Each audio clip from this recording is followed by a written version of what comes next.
Hi, friends. Hello, hello. It is Victoria And Dana. and Dana. And we are popping in really quickly because we just have a new episode 3 of Reconnecting with Pleasure is teed up for you today. So if you're subscribed, you should find it in your queue on Spotify or iTunes. But we recorded that episode before the Supreme Court decided to overturn Roe versus Wade. And I think we just were feeling like we can't really talk about pleasure and sex as if abortion and the current climate and the Supreme Court decision doesn't have impact there. Absolutely. So when thinking about our bodies and pleasure and the autonomy that we have for our bodies, within our bodies, to not say anything felt like a thing. Yeah. And to recognize and acknowledge that it is a huge part of being able to give and receive pleasure, is to also feeling safe in your body. Mm-hmm.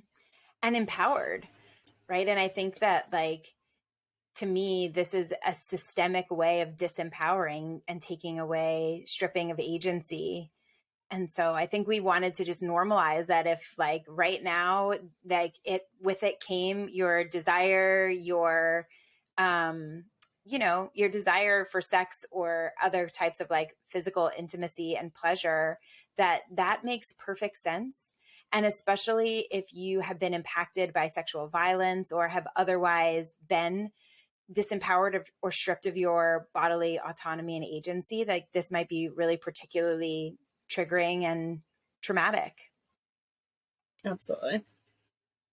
And also, I would say outside of your body. And so feeling, if folks are feeling the guilt of receiving pleasure in other ways, whether it is, I don't know, it's summer, so we're on vacations and we are at the beach and we're at music festivals, and being able to also, I think, continue and enjoy life and receiving pleasure in ways that feel good and safe and joyful to you. Mm-hmm. I think that that's fair. And also, how do we how do we how do we accept and acknowledge how liberating these actions and things are as well. Mm-hmm. Yeah, not like move on, but how do we integrate so that we can still access pleasure, right? And I think for many of us, there's grief and rage or anger, lots of other feelings that may be coming up. And I think honoring those feelings is important. We're going to have another episode down the road about grief and rage and pleasure, because they are connected, right? Our ability to feel feelings, we can't pick and choose which ones we're willing to access. So if we're avoiding feeling angry right now, pleasure is also going to be limited because we can't access some feelings and not all feelings.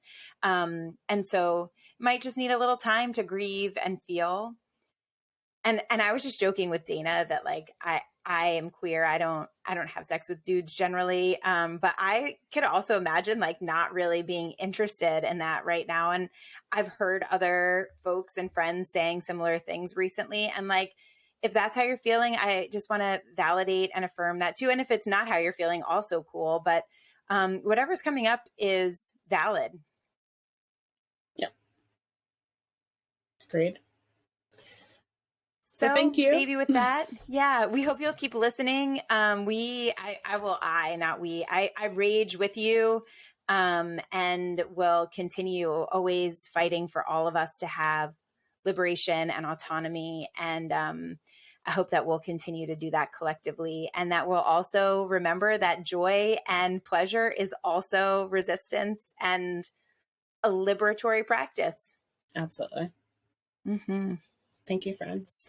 Thanks, friends. See you soon.